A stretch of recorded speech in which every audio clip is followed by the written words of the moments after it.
How's it going, everyone? What you're going to see today is about a 3 minute 30 seconds, bit over it, kill of Pyro the Invincible with the Gunzerker on Overpower level 8. I ran through Digistruct Peak in a couple hours yesterday with my Gunzerker. Went through it all 9 times. And for the record, though, you can stop watching the video now if you're not a fan of save edited gear or gibbed gear, because in this particular case, I did use it.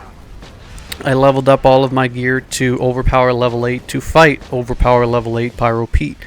And the reason for it is because, well, I didn't want to run through Digistruct so many more times to get the gear I wanted again.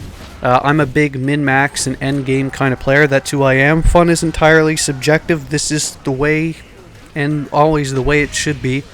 What people don't find fun, what some people don't find fun, others do. I'm a big min-max and endgame player. I know other people aren't, and that's their subjectivity of fun. But me, I'm min-max, so save editor comes in huge handy for me. I've wanted to face Overpower level 8 raid bosses. That's my end game for Borderlands. So I did give him a gear, and I am facing him. That said, we'll get that little rant out of the way.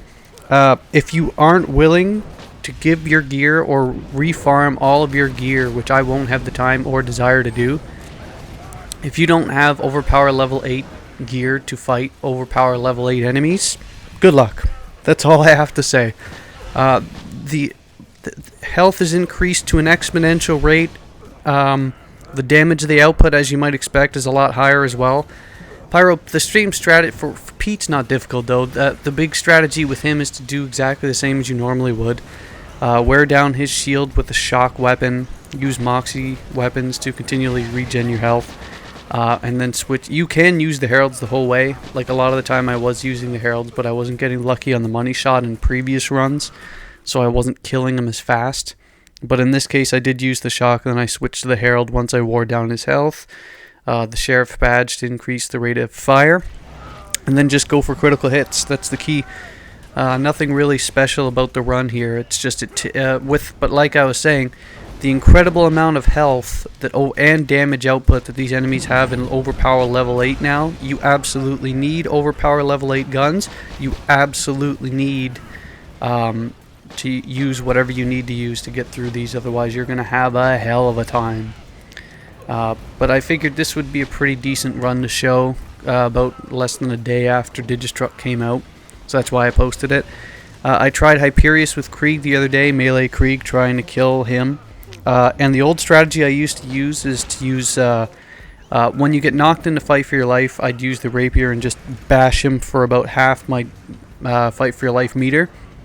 Then I'd go back and knock out one of his minions for a second life, but you can't do that anymore. The minions themselves have so much health that it takes your full meter to get you back into health again. So I'm going to have to rethink my strategy for melee Krieg, if it's even possible. I haven't really looked at the math for not only damage output of your character and your character's level 80 weapons, but I haven't really looked at the increased health of all the raid bosses. It might not even be possible. So we'll find out. But here's this run. There's a little rant on my gibbed gear weapons. If you don't like it, go ahead, not watch it. But this is just a quick kill of Pete about a day after it came out. Figured you should enjoy it because of my break from Battlefield, or Borderlands, and playing Battlefield. Skill build and everything at the end as usual. See you later.